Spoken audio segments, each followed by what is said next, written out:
সাম্প্রতিককালে বিএনপির থেকে ৫ বারের বহিষ্কৃত একজন নেতা মেজর অবসরপ্রাপ্ত আখতারুজ্জামান তিনি জামাতে যোগ দিয়েছেন।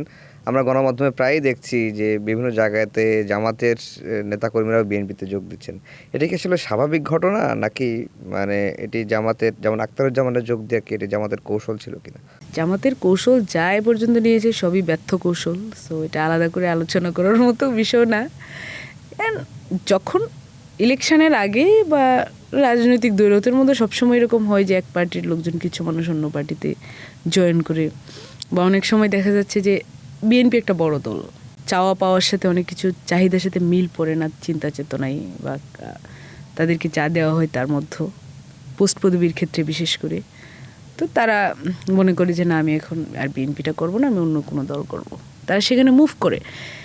এখন আখতারুজ্জামানের কথা যেটা বললেন, একটা মানুষ পতিত ফ্যাসিস্টের সহযোগী, এই ধরনের কিছু সহযোগীকে নিয়ে হাসিনা ২৪-এর ইলেকশনটি করেছিল, যে ইলেকশনটি ২৪-এর ৭ জানুয়ারি অনুষ্ঠিত হয়েছিল।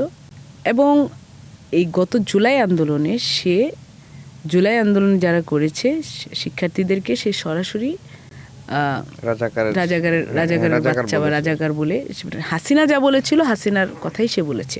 বিভিন্ন সময় দেখেছি যে হাসিনার প্রশংসা করছে সে টকশোতে গিয়ে। মোট কথা সেই ওই অংশটারই সহযোগী ছিল, এমন না যে সে পরে তার অবস্থান পরিবর্তন করছে। এইরকম একজন প্রশ্নবিদ্ধ মানুষকে যখন জামাত টেনে নিয়ে আসে নিজেদের অংশ করে এবং পুনর্বাসন করে, জুলাই গাদ্দার তো তুমি এত বড় জুলাই গাদ্দার যে তুমি হাসিনার সবচেয়ে বড় যে সহযোগীগুলো ছিল তার একটা অংশকে তুমি টেনে নিয়ে আসছে তোমার সাথে রাজনীতি করার জন্য। তো এই প্রশ্ন এখন মানুষ তুলছে, উঠে গেছে মানুষের মধ্যে।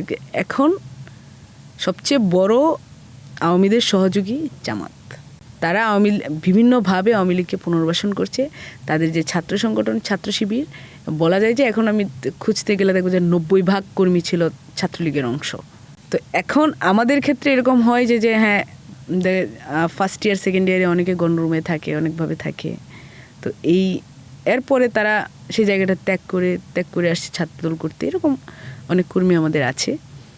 কিন্তু তাদের যেটা হয় যে এক ছেলে ভর্তি যদি হয় ২০১৬ সালে, ২০ সালে সে ছাত্রলীগটা করেছে, কি মনে করে করেছে? তখন তো ফার্স্ট ইয়ারের গণরুম ছিল না তার জন্য। তো 4 বছর ধরেই সে করেছে সেটা। তো এই জিনিসগুলো কিন্তু এখন সামনে আসছে, বেশি করে সামনে আসছে।